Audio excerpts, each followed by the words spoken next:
Hey guys, so we are on Unit 5 and we're on Lesson 1.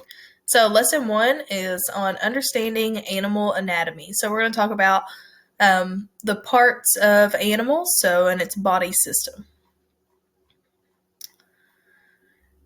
So, it says you're probably, introduced to animal anatomy as a child, back when you were learning parts of the body, eyes, ears, nose, and feet. Some animals have these features, some are very distinct to their species. For example, a horse's nose and a cow's nose is called a muzzle, which is different than our nose.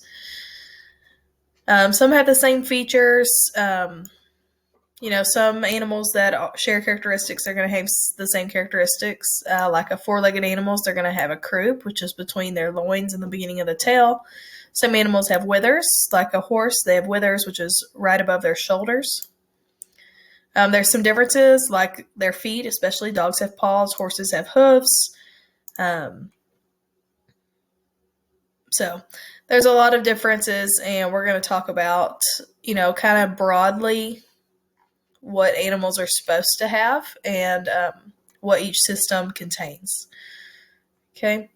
So these are the basic systems in vertebrate animals. Make sure you know those are animals with a spine or vertebrates. Remember, invertebrate means that they do not have a spine. Vertebrae means they do. So they have all of these systems. And we'll briefly go over each one and what each one contains. So the skeletal system, that's the bones, skeleton. So it's the bones. It's joined together by ligaments and cartilage, just like these pictures right here. Okay, that's the skeletal system. The purpose is it provides the structure, allows us to stand. Okay, it's your bones. Digestive system. We kind of talked about this when we talked about animals, how some animals are ruminants and some are not. Okay, this is the system that breaks down your food and makes your food beneficial to you by pulling out essential vitamins, carbs, minerals, protein. So it's what breaks down food and distributes it how it should be. So the animals are going to vary. Ruminants are the ones that have those 4 chambers to the stomach, and they're ones that can really eat a lot of roughage. Remember, they can eat more grass. There's monogastrics, which are us. They have 1 compartment of the stomach. There are like chickens. They have to have gizzards, which is that unique part where they have to ingest like rocks and gravel, and they use the gizzard to kind of break up the food. So digestive systems are very different in animals, but they're all equally important. All right, so the reproductive system is divided into male and female parts. Both of them are used to produce offspring. Okay, so make sure you know that reproduction produces offspring. The female, they produce the eggs through their ovaries and end up developing the baby in the uterus and giving birth. The males are what have the sperm, and they fertilize the eggs. So without the male or the female, they cannot reproduce. So the circulatory system, this is blood. So circulatory, think about blood moving through, circulating, circulatory system. So this is your veins and arteries, and the heart is the central area of the circulatory system. Very, very important. It includes the lymph glands, which are, they move disease-fighting elements around the body. Okay, it works within the blood circulatory system. That's how it gets around where it needs to go. So, circulatory system does not just move blood. It also moves important disease-fighting elements around. Then you have the nervous system. The nervous system is all about communication. It's what's going to make messages go from your brain to other parts of the body. So they're sent from the brain, where they originate, through nerves located in the spinal cord. It's all connected.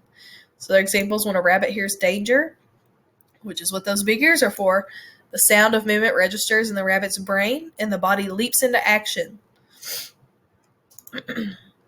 Then the muscular system, that is muscle for livestock. It's the main part of the animal because that's the part that we eat for meat, is the muscle. So these move with the skeletal system. So several vital organs are also muscles, like the heart. The heart is a muscle. So it's a diaphragm. Let's talk about the respiratory system. Respiratory system has to do with breathing, lungs. Every time an animal breathes, it uses the respiratory system. So this is how they get oxygen to the blood of animals and releases that carbon dioxide. It includes the nose, trachea, which is the throat, and lungs. And then we have the endocrine system. And the endocrine is the hormone system, which are chemicals that regulate functions of the body. These are what drives reproduction, growth, and production of milk in female animals. So very important. All of these systems work together for that animal to be successful and productive. So we'll talk a little bit about reproduction on the livestock standpoint. So it talks about how farmers, oftentimes, whenever they're ranchers, they're going to influence breeding, either by selective breeding, that's going to be by choosing which animals breed and when, or artificial insemination. And we've talked about that before. That's where they are more hands-on. They are inseminating the sperm into the female animal themselves using semen that they bought from somewhere or from a donor. Whether that is because the animal cannot breed naturally, or to maybe get an animal where you couldn't have before. Maybe this animal bull that you really want lives in New Jersey and you're in Texas, so it's a lot easier to just ship sperm than the bull, right?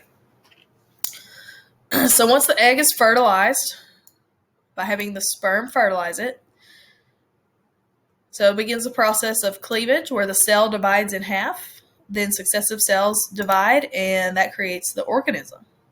So the earliest stage is called the embryo. And as it develops, different tissues are going to develop, organs start developing, and then later stages it becomes a fetus. Once the gestation period, make sure you know gestation is the amount of time it takes a fetus to reach maturity. And for animals, this is very different. Like for a horse, theirs is just over a year. For a chicken, it's 21 days. So once it's complete, the baby is born and the process of growth and development continues outside the mother's body. And that's where, they start developing, increasing body weight, height, length, and girth. So here they've got a really good picture of a chicken developing. So you can see the yolk right there. That's the little embryo, and you can see how that chick grows, takes up the shell until it is ready to hatch. And that all happens in 21 days, which is crazy. So pregnant animals and all animals need to have the right food and nutrients to be healthy. They need a different amounts. And there's a lot of science that goes behind this, a lot of researchers and companies that go into making food for these animals to have the best quality meat for slaughter and to grow the best ways that they can. So it says, if you want to be a scientist working with livestock, background in biology is going to help you to know how the animals' bodies function and how they grow.